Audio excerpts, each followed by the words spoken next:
नमस्कार मित्रांनो, स्वागत आहे माझ्या यूट्यूब चॅनलमध्ये. तर आज आपण सध्या महाराष्ट्र राज्यामध्ये जी 9,700 पदांसाठी सरकारी नोकरीची जाहिरात आलेली आहे त्या संदर्भात बोलणार आहोत. तुम्हाला कळलंच असेल, सदरची सरकारी नोकरी म्हणजेच महाराष्ट्र होमगार्ड. तर आपण सध्या जाहिराती पाहू की कुठल्या कुठल्या जिल्ह्यात कुठं होमगार्डची भरती निघाली, त्याबद्दल आपण माहिती घेऊया. तर सर्वात प्रथम आपण क्रोमवर जाऊन गुगलमध्ये DMS लॉग इन म्हणून आपण टाईप करून सर्च करू शकता. त्यानंतर समोर महाराष्ट्र DMS लॉग इन म्हणून होमगार्डची ऑफिशियल साईट ओपन होईल. तिथं क्लिक करूया. तर आपण समोर पाहू शकता महाराष्ट्र राज्य होमगार्ड नोंदणी 2024. सदरच्या ठिकाणी आपण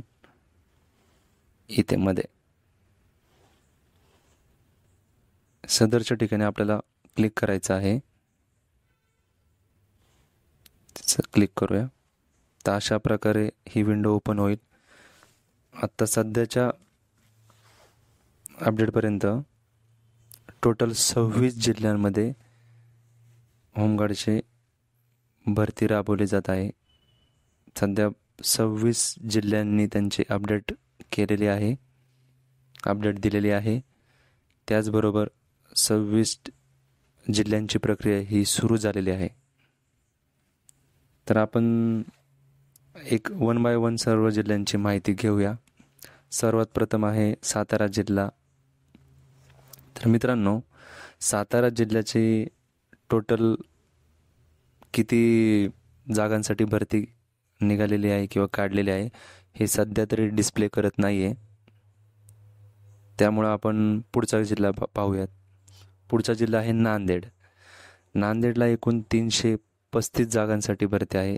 त्यापैकी पुरुष उमेदवारांना 242 जागा व महिला उमेदवारांना 93 जागा, अशा एकूण 335 जागावर भरती आहे.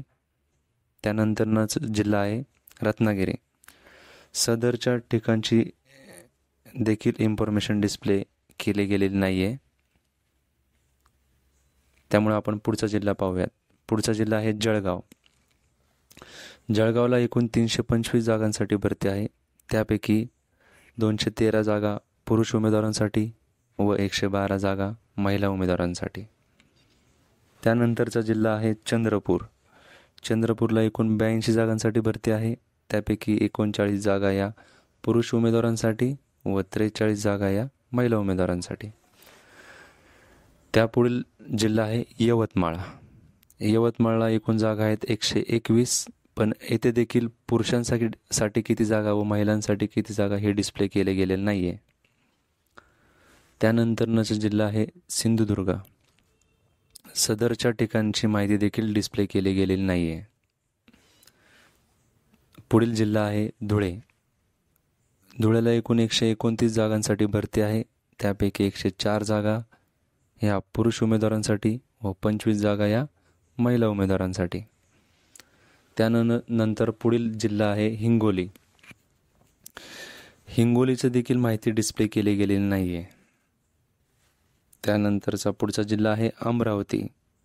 अमरावतीला टोटल 141 जागांसाठी भरती आहे. त्यापैकी 94 जागा ह्या पुरुष उमेदवारांसाठी व 47 जागा या महिला उमेदवारांसाठी आहेत. त्यानंतर पुढील जिल्हा आहे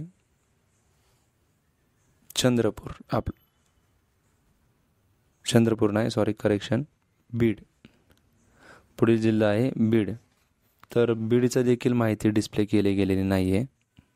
त्यानंतर पुढील जिल्हा आहे धाराशिव. धाराशिव जिल्ह्याची देखील माहिती डिस्प्ले केली गेलेली नाही आहे. त्यानंतर पुढील जिल्हा आहे वाशिम.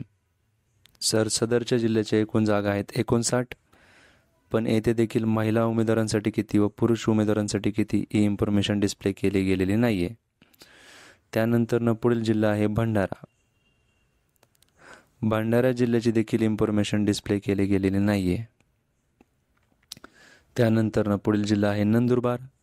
सदरच्या ठिकाणी एकूण 79 जागासाठी भरती प्रक्रिया सुरू झालेली आहे. त्यापैकी 63 जागा या पुरुष उमेदवारांसाठी व 16 जागा या महिला उमेदवारांसाठी आहेत. पुढील जिल्हा आहे गडचिरोली. सदरच्या ठिकाणची देखील माहिती डिस्प्ले केली गेलेली नाही आहे. त्यानंतर पुढील जिल्हा आहे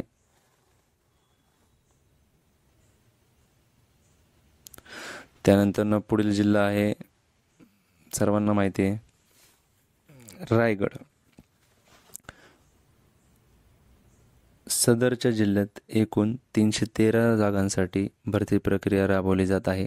त्यापैकी 253 जागा ह्या पुरुष उमेदवारांसाठी व 60 जागा या महिला उमेदवारांसाठी आहेत. त्यानंतर पुढचा जिल्हा आहे लातूर. लातूरला टोटल 143 जागांसाठी भरती प्रक्रिया राबवली जात आहे.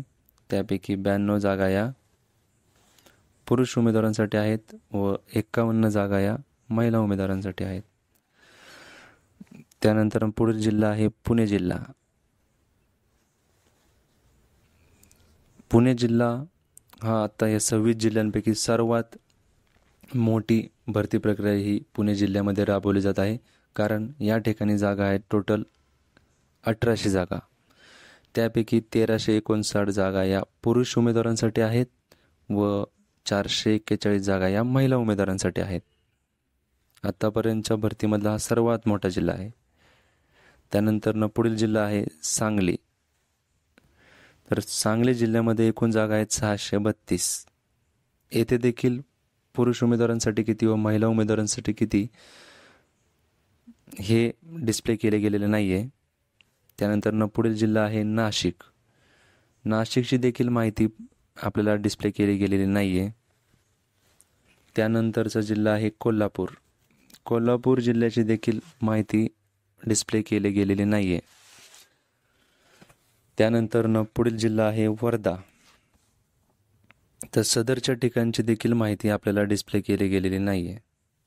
त्यानंतर पुढील जिल्हा आहे छत्रपती संभाजीनगर. सदरच्या ठिकाणी एकूण जागा आहेत 466. तेथे 282 जागा या पुरुष उमेदवारांसाठी आहेत व 184 जागा या महिला उमेदवारांसाठी आहेत. त्यानंतर पुढील जिल्हा आहे नागपूर. तर सदरच्या ठिकाणी एकूण जागा आहेत 892. पण येथे पुरुष उमेदवारांसाठी किती व महिला उमेदवारांसाठी किती हे डिस्प्ले केले गेलेले नाही आहे. त्यानंतर पुढील जिल्हा आहे जालना. जालना जिल्ह्यात एकूण 195 जागांसाठी भरती प्रक्रिया सुरू आहे. त्यापैकी 183 जागा या पुरुष उमेदवारांसाठी व 12 जागा या महिला उमेदवारांसाठी आहेत. तर मित्रांनो, अशा प्रकारे 26 जिल्ह्यांची भरती प्रक्रिया ही सुरू झालेली आहे. तर आपण सदरच्या भरतीसाठी आवश्यक असणारे कागदपत्र तसेच शैक्षणिक पात्रता याबद्दल माहिती घेऊयात. तर आपण कोणत्याही जिल्ह्याचा एखादा रँडमली ओपन करूया. आपण पुणे जिल्हाच पाहूया.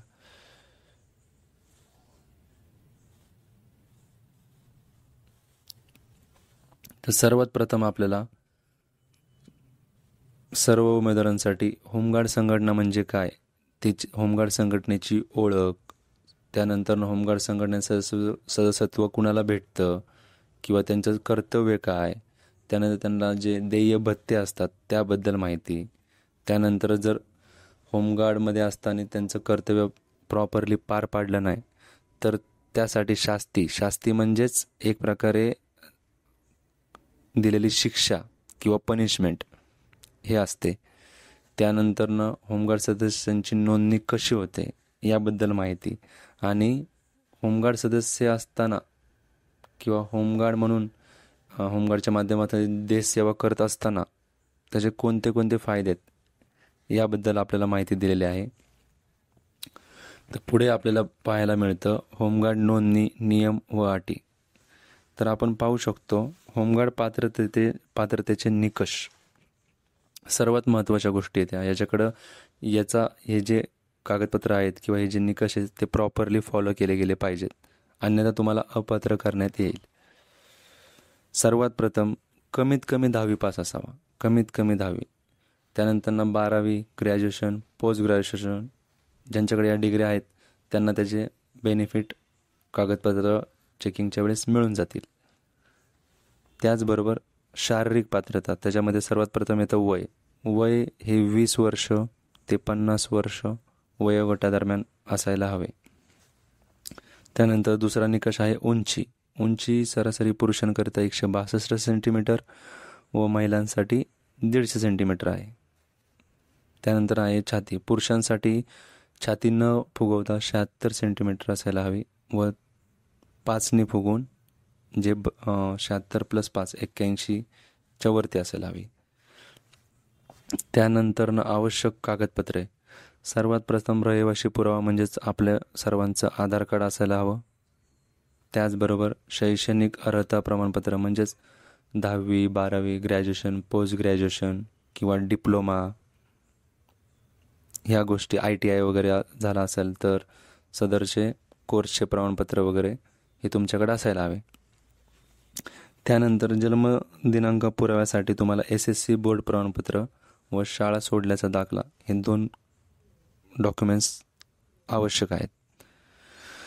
त्यानंतर तांत्रिक अर्हता धारण करिता असल्यास तत्सम प्रमाणपत्र, म्हणजे तुमच्याकडे एखादं तांत्रिक म्हणजेच कसं की ITI कोर्स किंवा एखादा डिप्लोमा जर असेल तर ती सदरचे प्रमाणपत्र तुम्हाला त्यामध्ये दाखवावे लागतील.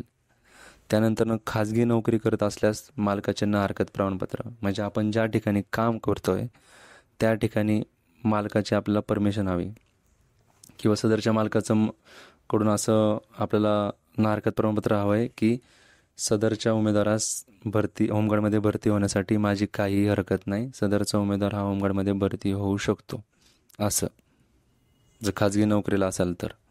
आणि जर खाजगी नोकरीला नसाल, तुमचा स्वतःचा व्यवसाय असेल तर तुम्ही स्वतःच तुमचा अर्ज तयार करू शकता की माझा असा असा व्यवसाय आहे, मी व्यवसाय करता करता होमगार्डमध्ये निष्काम सेवेच्या माध्यमातून काम करू शकतो, माझी होमगार्डमध्ये काम करायची इच्छा आहे, तर माझा स्वतःचा व्यवसाय सांभाळून मी होमगार्डमध्ये काम करू शकतो, अशा प्रकारचा तुम्हाला अर्ज लिहावा लागेल.